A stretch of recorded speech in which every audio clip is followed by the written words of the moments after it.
अनेकार्थी शब्द जब पूछा जाता है परीक्षा में तो उसमें पर्यायवाची लिख देते हैं। हालांकि डिस्क्रिप्टिव क्वेश्चन आपके यहाँ है नहीं, आपको तो ऑब्जेक्टिव टाइप के क्वेश्चन का आंसर देना है। तो पर्यायवाची भी जैसे सामान्य परीक्षाओं में पूछा जाता है कि निम्नलिखित शब्दों के 2-2, 3-3 पर्यायवाची लिखे, उस तरह का तो आएगा। प्रश्न जो आएगा वह इस तरह से आएगा, जैसे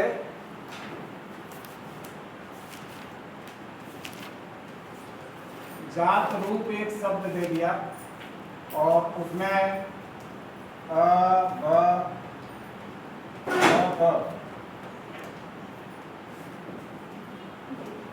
कनक, धतूरा, एम, स्वर्ण। अब जात रूप का कौन सा पर्यायवाची नहीं है, प्रश्न है ये। जात रूप का पर्यायवाची कौन सा शब्द नहीं है?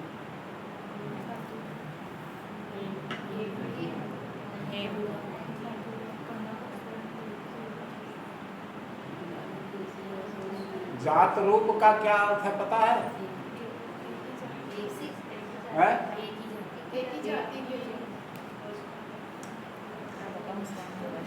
बात यही है, शब्द भंडार अगर आपके पास नहीं होगा, शब्दों के अर्थ नहीं मालूम होंगे तो उत्तर कहाँ से देंगे? जात रूप का अर्थ होता है सोना, कनक, एम, स्वर्ण, धतूरा नहीं। तो इस तरह से प्रश्न पूछे जाते हैं। कौन सा शब्द, जो शब्द दिया होगा उसका पर्यायवाची है, तो अब उसमें 3 जो है गायब होंगे और चौथा एक उत्तर सही होगा। देखते हैं कुछ प्रश्न इसमें से।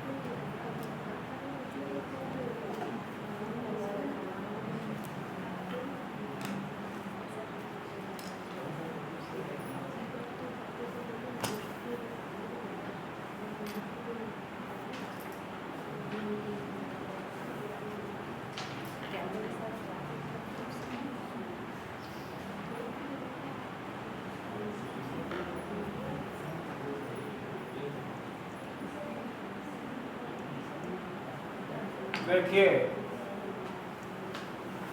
अंधकार,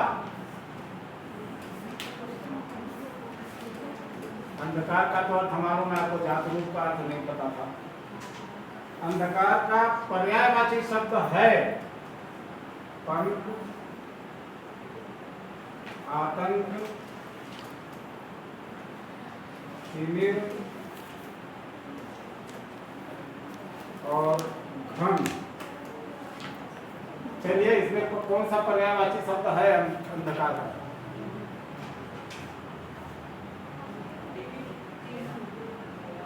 अंधकार का पर्यायवाची तिमिर, बिल्कुल सही। तो आपको जब शब्द का अर्थ मालूम होगा तो आप उत्तर दे पाएंगे। अगर शब्द का अर्थ ही नहीं पता होगा तो उत्तर देना मुश्किल होगा। जैसे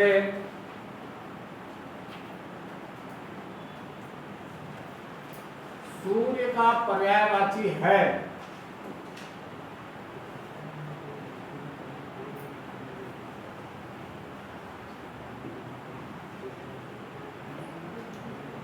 ये प्रश्न ही गलत इसमें लिखा है, सूर्य का पर्यायवाची नहीं है।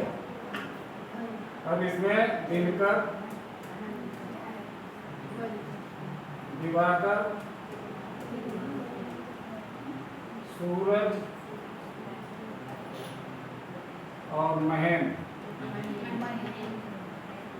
महेंद्र नहीं है, बिल्कुल सही उत्तर। इसी तरह के प्रश्न आपसे पूछे जाते हैं।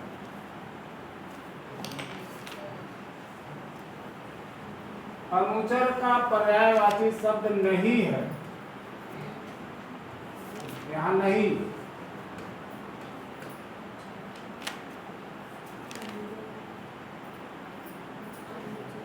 भृत्य, चाकर, सेवक निर्झर, बताइए। अनुचर का पर्यायवाची शब्द नहीं है। जाहिर है कि 3 अनुचर के पर्यायवाची हैं।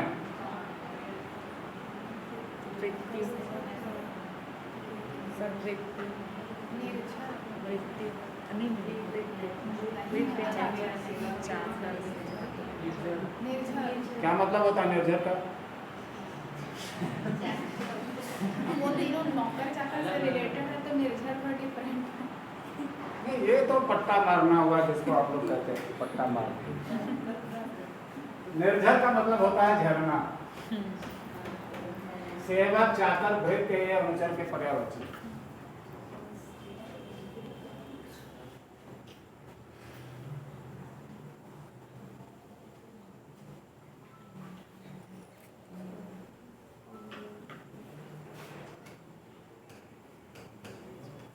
फूल का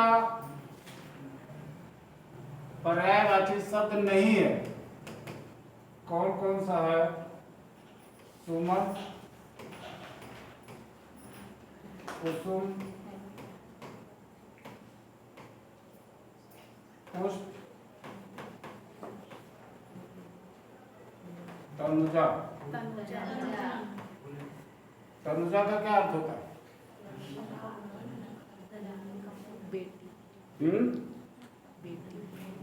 बेटी भी होता है और यमुना भी।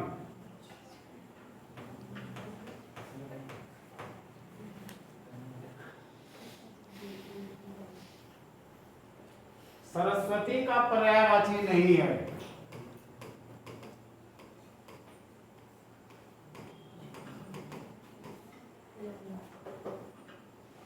शारदा,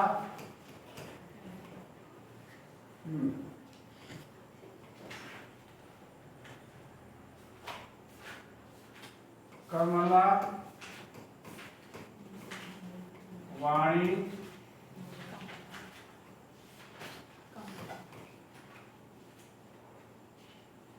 वीणा, पाण। कमला। कमला का क्या अर्थ होता है? लक्ष्मी जी। लक्ष्मी को बोलते हैं। हाँ, बिल्कुल सही।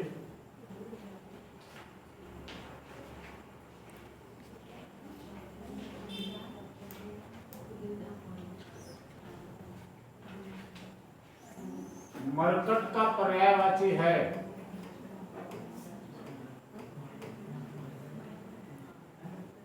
पानी, बंदर, पुत्र, मित्र। बंदर है सही उत्तर।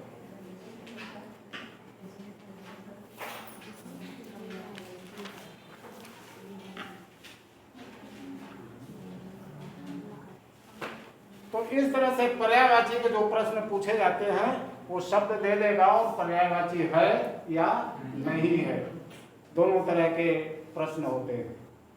तो हम बार बार इसीलिए कहते हैं कि पूरा प्रश्न पढ़कर उत्तर दें। पता चला आप नहीं है तक नहीं पहुंचे, फूल देखे और सुमन पर टिक मार दिए तो दिक्कत हो जाएगी। इसलिए प्रश्न पूरा पढ़ के ही उत्तर दें। विलोम शब्द में भी इसी तरह का प्रश्न आता है।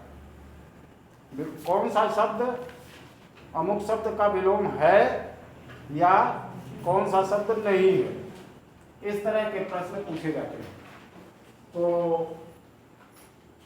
वही बार बार कहना पड़ता है कि शब्द भंडार आपका जितना तगड़ा होगा, जितनी शब्दावली आपके पास होगी, जितनी जानकारी होगी, उत्तर उसी हिसाब से दे पाएंगे। इसमें से भी पर्यायवाची, विलोम और अनेकार्थी में से करीब करीब 3 या 4 नंबर के प्रश्न आते हैं।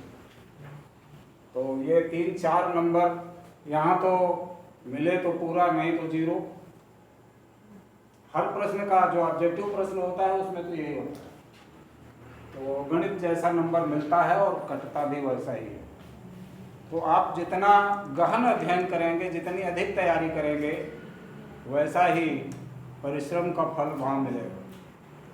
विलोम शब्द में एक ही बात का ध्यान रखना होता है कि जब आप विलोम लिख रहे हैं, अगर तत्सम शब्द दिया हुआ है तो उसका विलोम भी तत्सम होना चाहिए। ये तो लिखने के लिए होता है, लेकिन जो आपसे विकल्प में प्रश्न पूछे जाते हैं वहां जरूरी नहीं है कि वो तत्सम ही हो। वो उसका विलोम अगर तद्भव भी उसमें दिया हुआ है तो उसे आपको सही करना पड़ेगा। वहां फिर तत्सम के पीछे और तद्भव के पीछे न पड़े, वहां आपको देखना है कि उसका एक्चुअली विलोम है क्या। तो इस चीज का ध्यान रखना चाहिए। और विलोम का मतलब आपको मालूम है, विलोम का अर्थ होता है उल्टा।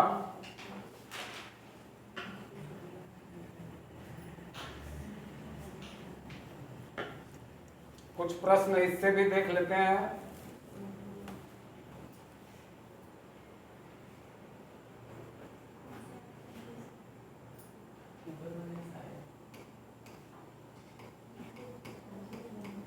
अनुराग का विलोम है।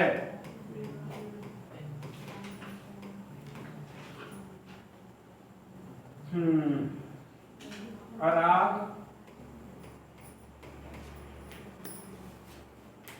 वैराग्य,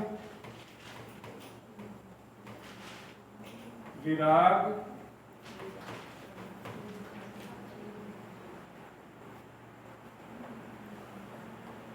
वीतराग।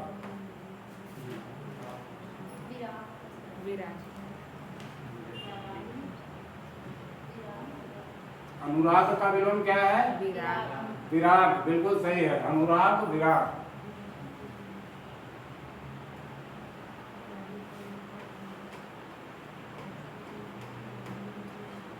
दक्षिण का विलोम है पश्चिम,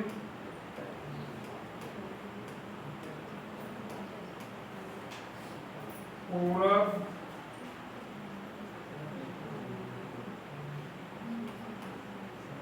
वाम, दायां। पश्चिम, पूरब, वाम, दायां।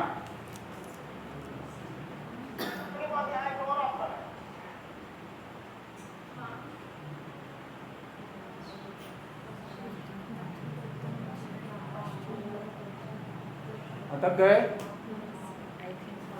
वाम होगा। आपने पढ़ा होगा दक्षिण पंथी, वाम पंथी। तो दक्षिण पंथी का उल्टा वाम पंथी।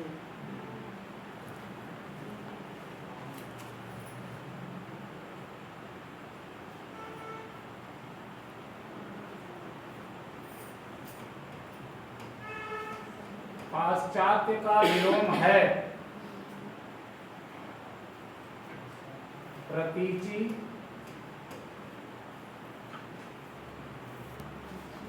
प्राची,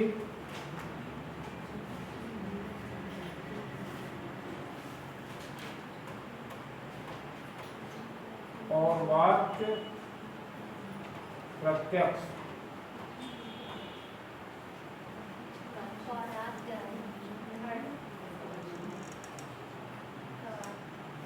और लोगों से उत्तर आने दीजिए।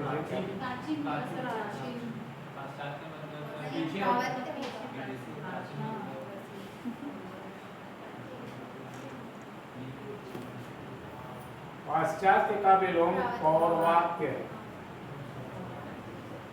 इसका मतलब पूर्व जरूर होता है, लेकिन पाश्चात्य जो शब्द है उसके तर्ज पर यहाँ पौर्वाक्य, इसलिए यह विलोम होगा इसका। ठीक है।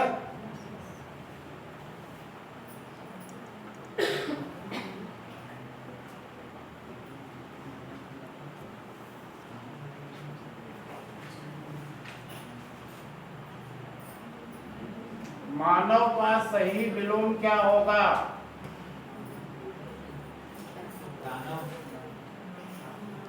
दानव पता है तो फिर ठीक है।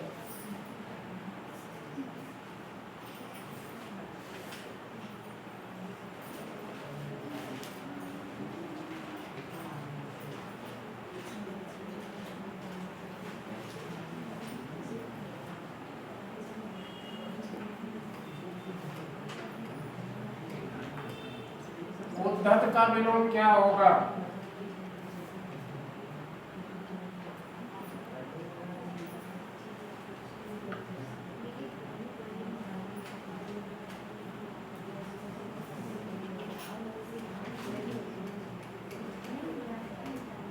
सौख्य बात नहीं, सौम्य, उत्तम, कोमल।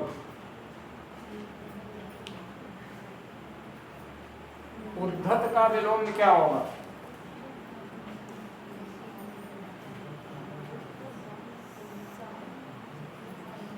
यस, सौम्य होगा। उद्धत का मतलब उद्दंड, सौम्य का मतलब विनम्र। हाँ? विविध दिया है। हाँ सर, पढ़ी थी मैं। हाँ। अगर शब्द दिया है विकल्प में सौम्य नहीं दिया था तो सर। सौम्य नहीं दिया होगा। हाँ, एक दिया था जनक। भाई एक शब्द के बहुत सारे पर्यायवाची होते हैं, उसमें से कोई भी उठा के दे सकता है।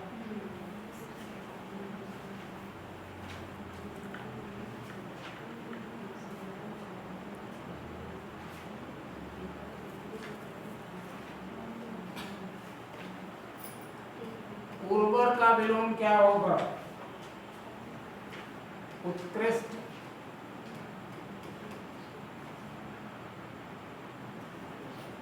उत्तमण,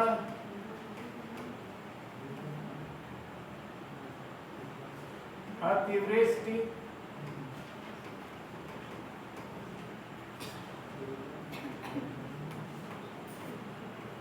ऊषर।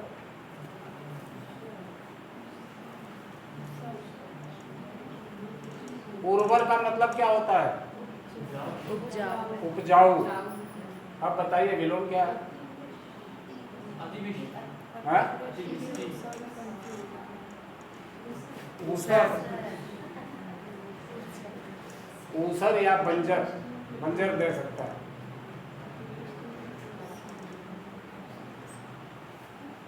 तो आपको पर्यायवाची और विलोम में किस तरह के प्रश्न आएंगे इसका एक आइडिया आपको दे दिए, और आइडिया आपको होगी। आप लोग पढ़ रहे हैं, कॉम्पिटिटिव एग्जाम की तैयारी कर रहे हैं, तो जाहिर है कि मालूम होगा। इस चीज़ का आप ध्यान रखें कि इस तरह से प्रश्न आएंगे। कई बार विलोम या पर्यायवाची है और कई बार नहीं है का भी प्रश्न आता है।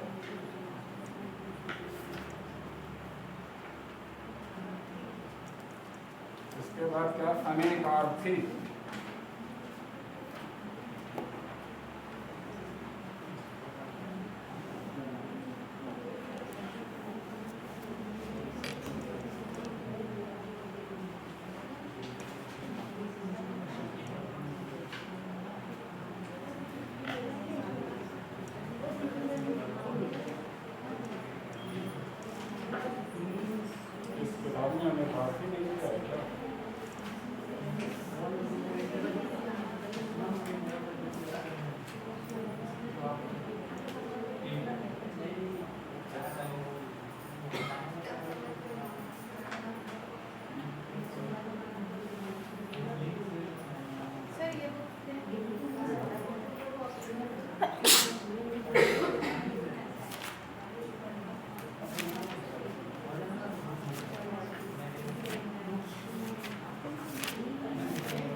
अनेकार्थी से जैसे स्पष्ट है कि एक शब्द के अनेक अर्थ होते हैं। जब आपसे अनेकार्थी पूछा जाएगा तो एक शब्द के दो दो अर्थ लिख दिए जाएंगे और उसमें से कौन सा सही है, तो ऐसा प्रश्न आता है। अब यहाँ पर जो प्रश्न है,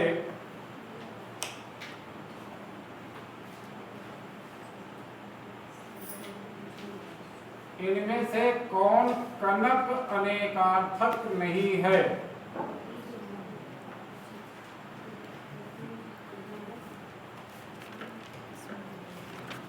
कनक का अनेकार्थक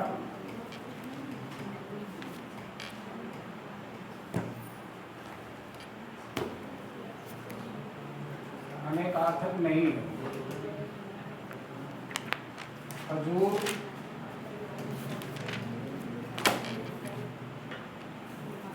सूर्य, गेहूं,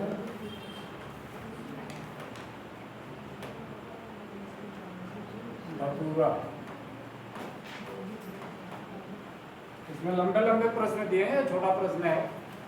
बताइए, कनक शब्द का अनेकार्थक कौन सा शब्द नहीं?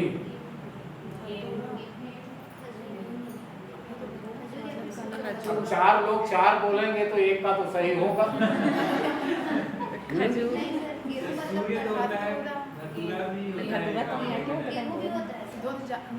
सूर्य नहीं होता है, खजूर होता है, गेहूं होता है, धतूरा होता है। सर कैसे कैसे सर समझ में? अब ये कैसे समझा? तो अनेकार्थी पढ़ो तब समझ में आएगा। सर नहीं सर, इसके पहले आप बोल रहे हैं जात रूप, इसमें सोना, कनक सब आया, धतूरा नहीं आया। हाँ। तो अभी इसमें फिर अनेकार्थक नहीं है, तो धतूरा नहीं होना चाहिए था। नहीं, कनक का अर्थ धतूरा होता है। होता है, नहीं है बोला है ना। यस, कंफ्यूज हो रही हो। कनक का अर्थ खजूर भी होता है, खजूर भी सुनहरा होता है, गेहूं तो होता ही है, और धतूरा उसका अर्थ होता है पहले से मालूम है, सूर्य भर नहीं होता है।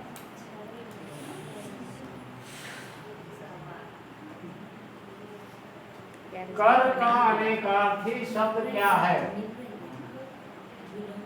कर का अनेकार्थी ये नहीं दिया है, कर का नहीं, लिख लेते हैं। क्या है? अब इसमें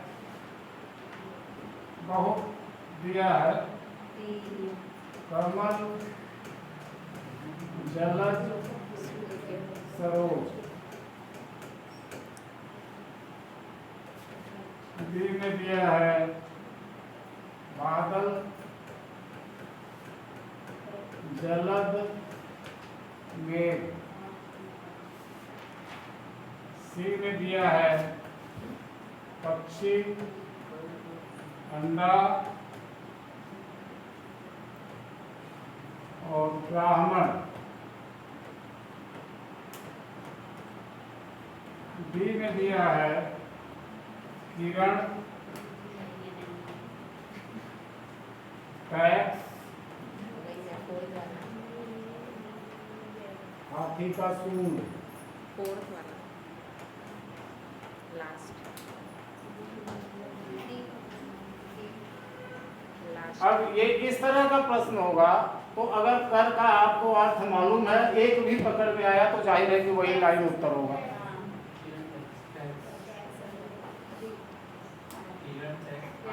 किरण, टैक्स, हाथी का सूंड दिया, हाथ दिया ही नहीं।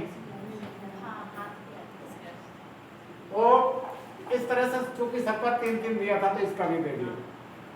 अब इसी तरह से पक्षी, अंडा, ब्राह्मण, ये द्विज का है।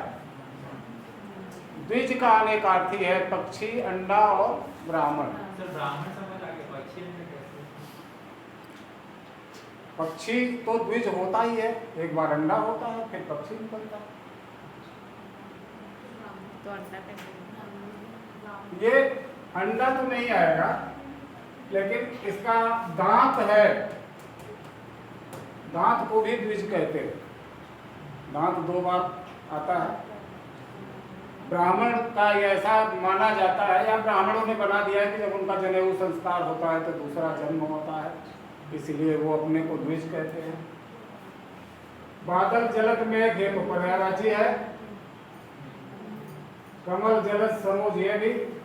अच्छा, पर्यायवाची में एक चीज आपको बता दें कि जैसे पानी का पर्यायवाची क्या है? वारी पानी का पर्यायवाची वारी, नीर, जल, और बताइए बताइए, मुझे नहीं मालूम है, आप लोग बताइए।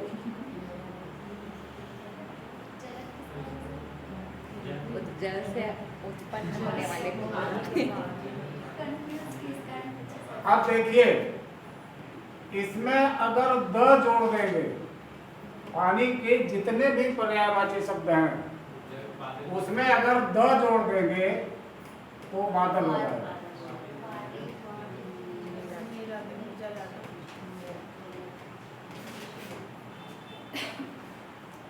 अब इसमें अगर धी या निधि जोड़ देंगे तो समुद्र का पर्यायवाची हो जाएगा। वारिधि या वारिनिधि, नीरधि, जलधि, ये समुद्र का पर्यायवाची हो गया। और इसमें ज जोड़ दीजिए तो कमल का पर्यायवाची हो जाएगा। वारिज, नीरज, जलज।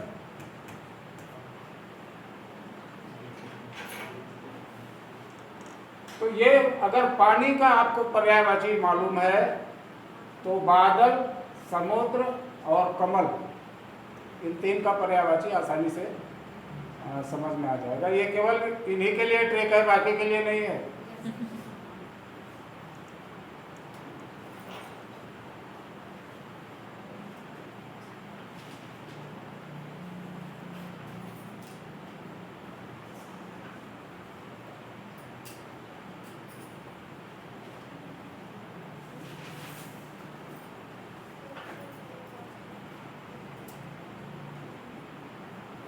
नग, अनेकार्थी शब्द नग का अर्थ यह नहीं है, यहां मतलब नहीं वाला उत्तर देना है। पर्वत, हाथी, संख्या, पद।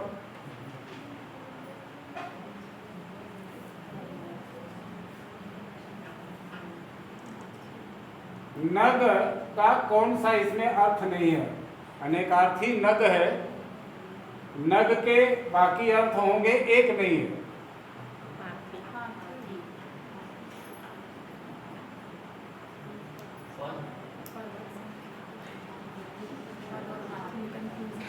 पद नहीं है। पद का मतलब होता है पैर, नग का मतलब पर्वत, हाथी और संख्या, ये तीनों होता है। अनेकार्थी है नग,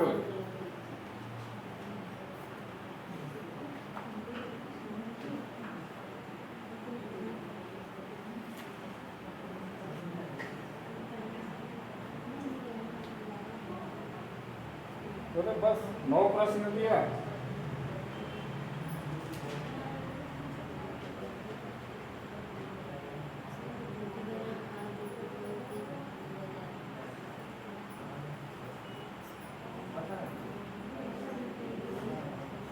कोयल, कौवा, बिच्छू, कुत्ता, मदिरा,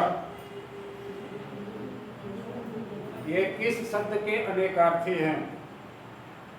4 शब्द दिया है, अज, अलि, अहि, कच्छ।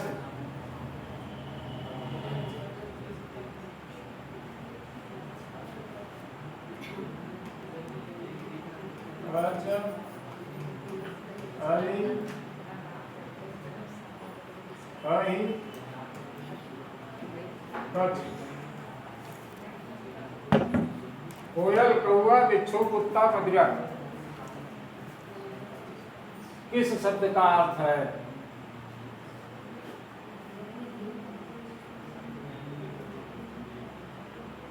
अली का अर्थ है। कच्छ का मतलब होता है बाल, अहि का मतलब होता है सांप, अज का मतलब दशरथ के पूर्वज भी है, अज बकरा भी होता है।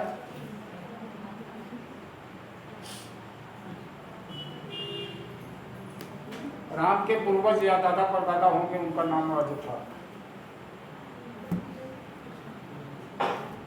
तो इस तरह से आपसे प्रश्न पूछे जाएंगे जो अनेकार्थी होते हैं, या अनेकार्थी में अलि दे दिया और दो दो शब्द दे दिए, उसमें से पूछ देगा कि अलि का अनेकार्थी कौन सा शब्द युग्म है, तो आपको बताना पड़ेगा। अलि का मतलब भौरा होता है, अलि का मतलब सखी होता है, अलि का मतलब कौवा भी होता है। इसमें जितना दिया है बिच्छू, कोयल, कुत्ता, मदिरा, ये सब अलि के अर्थ हैं। वैसे अलि का जो मुख्य अर्थ है, जो प्रमुख अर्थ है, जो सबको पता रहता है, वो है भौरा और सखी। ये दो प्रमुख अर्थ हैं जो सबको पता है।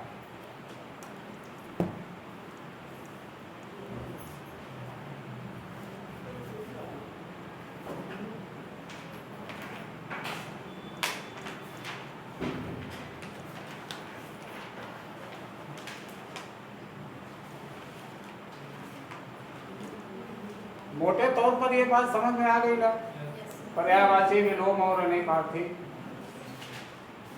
अब इसमें कुछ ज़्यादा पढ़ाने लायक है नहीं, अगर इस तरह के एक्सरसाइज करने हो तो उसके लिए समय चाहिए।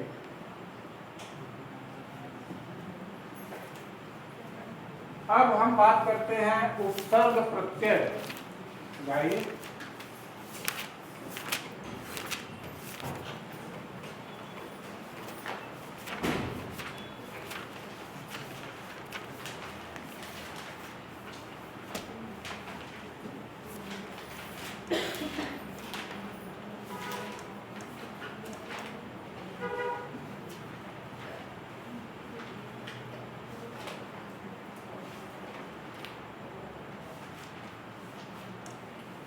उपसर्ग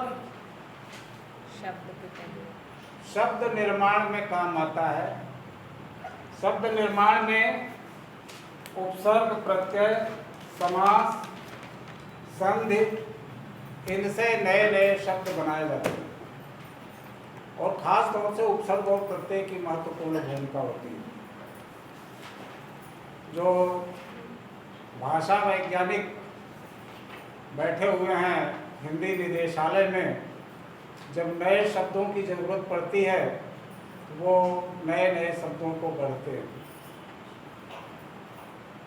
अब ये सबसे नए शब्द में कंप्यूटर शब्द आया,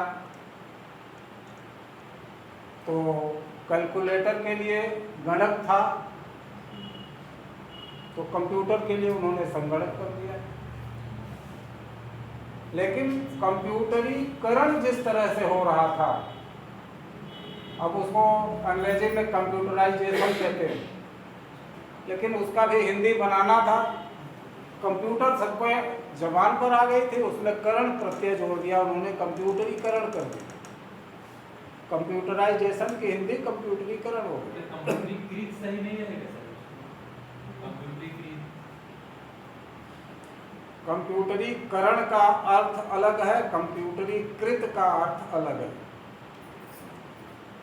जैसे यहाँ आपकी क्लास कंप्यूटरीकृत नहीं है, ऐसा प्रयोग होगा। और देश में कंप्यूटरीकरण तेजी से चल रहा है, ये अलग वाक्य हो गया। तो दोनों अलग अर्थ देते हैं, है तो बात वही, लेकिन अर्थ अलग है। कंप्यूटरीकृत में काम कंप्लीट हो गया, कंप्यूटरीकरण में काम जारी है।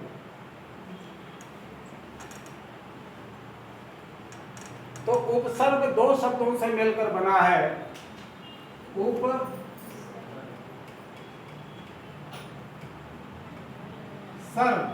उप का मतलब निकट या करीब, और सर्ग का मतलब होता है सृष्टि करना। तो करीब आकर जो सृष्टि करे, लाक्षणिक अर्थ ये है कि जो शब्दांश करीब आकर एक नया शब्द बना दे, या एक नया अर्थ प्रदान कर दे। तो उपसर्ग क्या करता है? उपसर्ग शब्द के अर्थ को बढ़ा देता है या फिर उल्टा कर देता है, दोनों स्थिति है। उपसर्ग शब्द के अर्थ को बढ़ाता है या फिर उसको उल्टा कर देता है। शब्द के अर्थ को उत्कर्ष प्रदान करना या बढ़ा देना जिसको हम कहते हैं, जैसे योग। योग में सु अगर उपसर्ग लगा दिए तो सुयोग हो गया। अब सम उपसर्ग लगा दिए तो संयोग हो गया।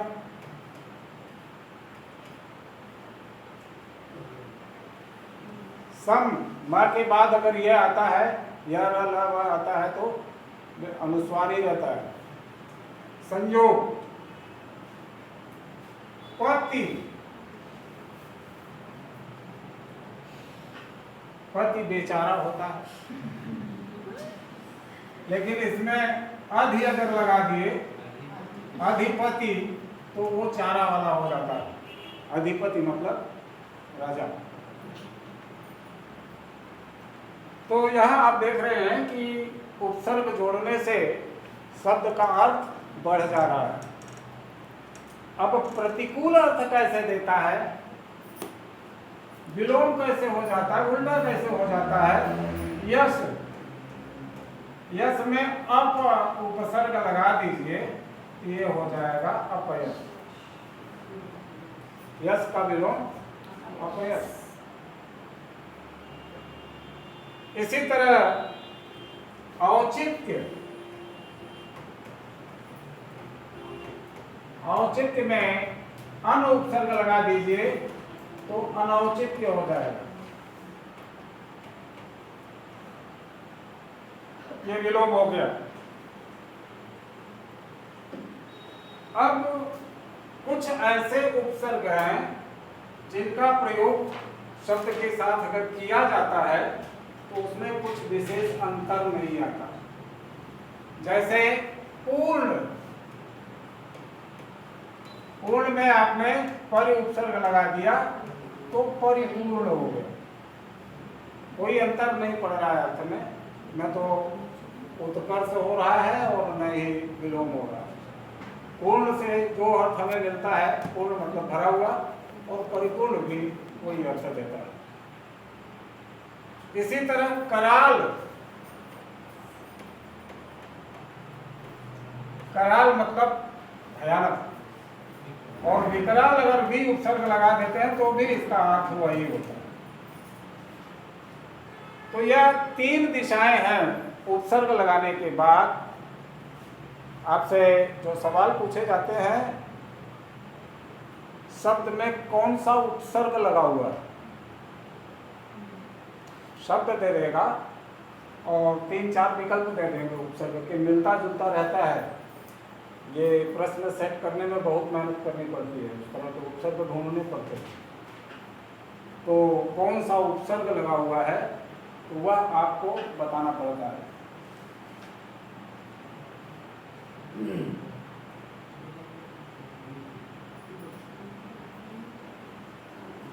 अब देखिए कि उपसर्ग लगाने से किस तरह से अर्थ में परिवर्तन होता है। हार, हार का मतलब गले का हार, दोनों अर्थ होता है, गले का हार और पराजय। अगर आप गले का हार मान लेते हैं तो पूरा उपसर्ग लगा दीजिए। कहाँ गले का हार था, कहाँ प्रहार से फोड़ने वाला हो। और इसी में सम उपसर्ग लगा दीजिए, संहार। अभी कोरोना में संहार हुआ है। इसी तरह से वी उपसर्ग लगा दीजिए, विहार, बिहार नहीं विहार, विहार मतलब क्रीड़ा करना, घूमना।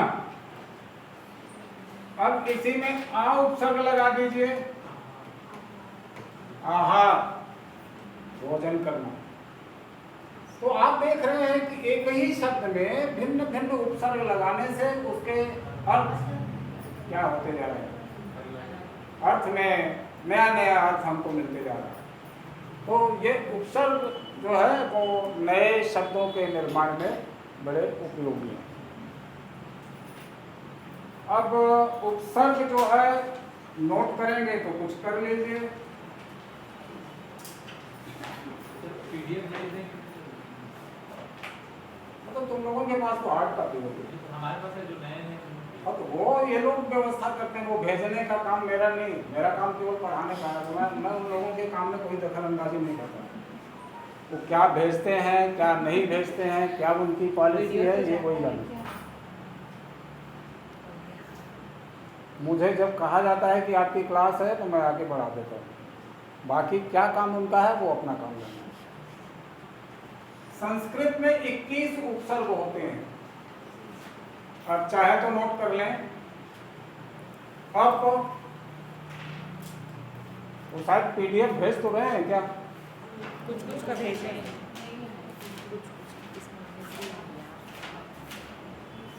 अब वो उनकी पॉलिसी है, वो क्या करते हैं क्या नहीं करते हैं वो करना है। अब कामा देकर लिखते जाइए। आ, उत, उप, दुर,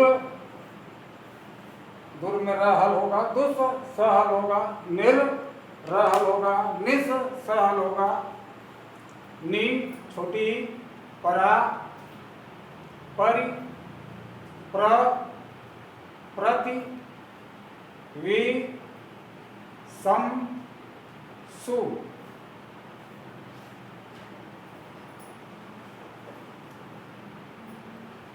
हिंदी के कुछ उपसर्ग हैं अ, अन, कु, कु या क दोनों है, आप लिख करके कु क दोनों लिख लीजिए। जैसे कुचाल, कुचक, कपूत, दु, द में छोटा हो, दुबला, दुकाल, नि में छोटा ही, निगोड़ा, निडर, ये कमी का अर्थ देता है। निहत्था, निकम्मा, इस तरह के शब्द बनते हैं। औ और अव, औ आबलिक अव, अवगुण, अवगुण और अवगुण दोनों होता है। अवघट, अवसान, इस तरह के शब्द बनते हैं। भर, भर का मतलब पूरा, इसका जो शब्द बनता है भरपेट, भरपूर, भरकम, भरकस, इस तरह के शब्द बनते हैं। सु और सर,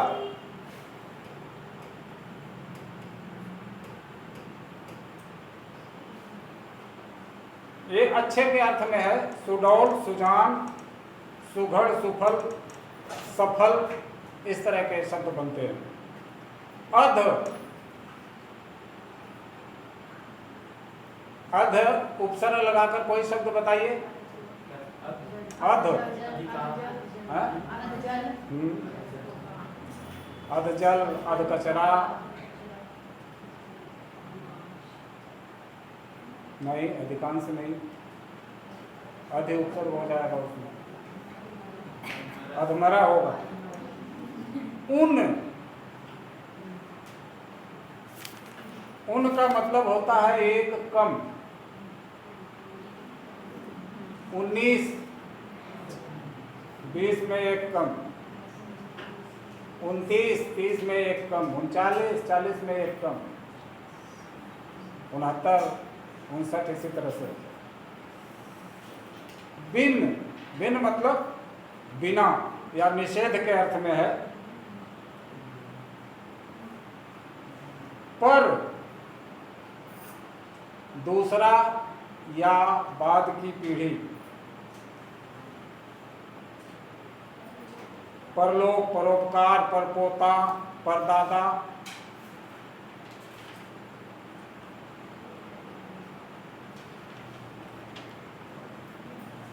कुछ अरबी फारसी के उपसर्ग हैं। कम,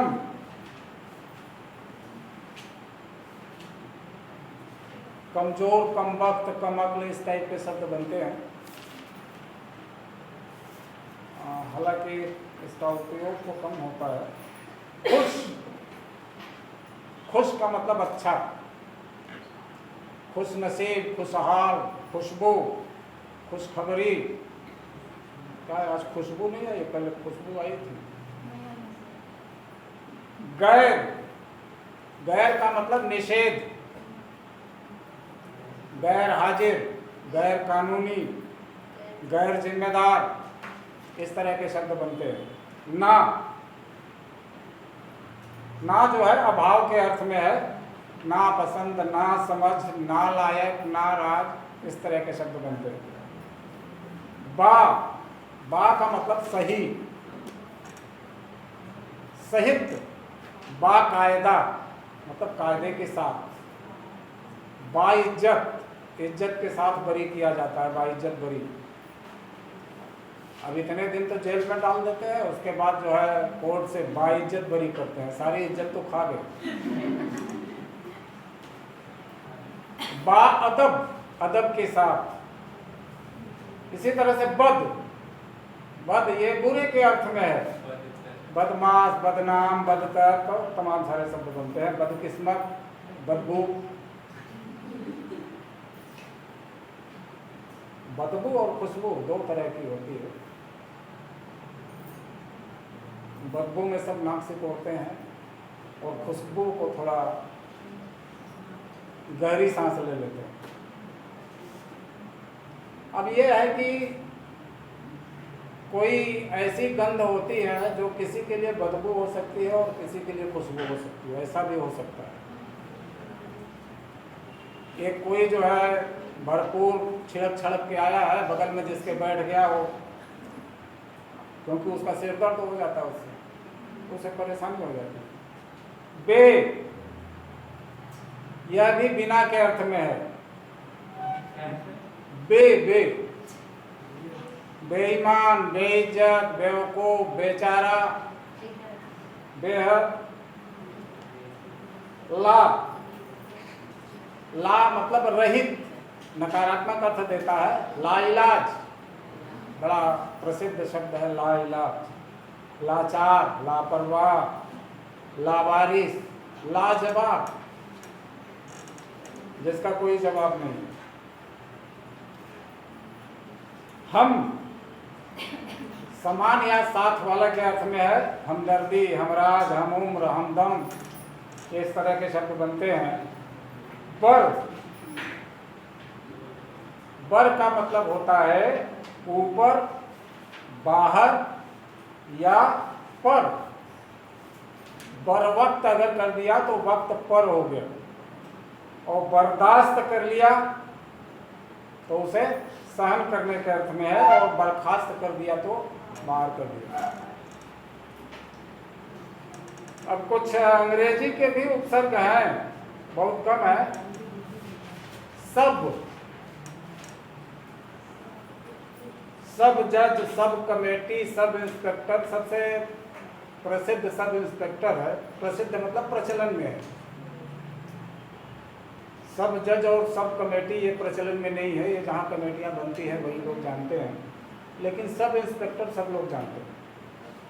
डिप्टी, डिप्टी मतलब सहायक, डिप्टी कलेक्टर, डिप्टी मिनिस्टर भी होता है। ये दो ही शब्द दिया है, और कौन डिप्टी होता है? डिप्टी मैनेजर हो, सब प्राइवेट हो कंपनियों में है manager, deputy manager. Vice, viceroy, vice president, vice chancellor. अच्छा, वाइस चांसलर का अर्थ होता है उपकुलपति, लेकिन आजकल विश्वविद्यालय में प्रमोशन हो गया है, लोगों का सब कुलपति लिखने लगे। अंग्रेजी वर्षन उसका वाइस चांसलर है, जिसका उपकुलपति होता है हिंदी शब्द, और सभी जितने वाइस चांसलर हैं सबकी गाड़ी में कुलपति लिखा हुआ है, जबकि उप कुलपति होते हैं और चांसलर जो है वो कुलाधिपति होता है, उसको कुलपति भी बोलते हैं। जनरल मतलब प्रधान, जनरल मैनेजर, जनरल सेक्रेटरी, इस तरह के शब्द हैं।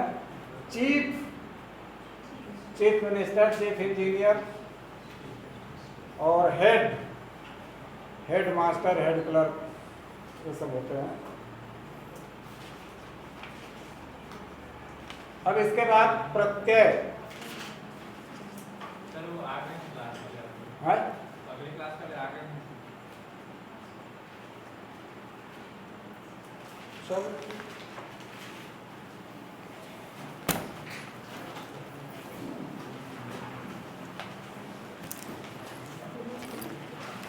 अर्थ के आधार पर अगर शब्द भेद पूछा जाए तो कितने होंगे? क्या सर? अर्थ के आधार पर शब्द भेद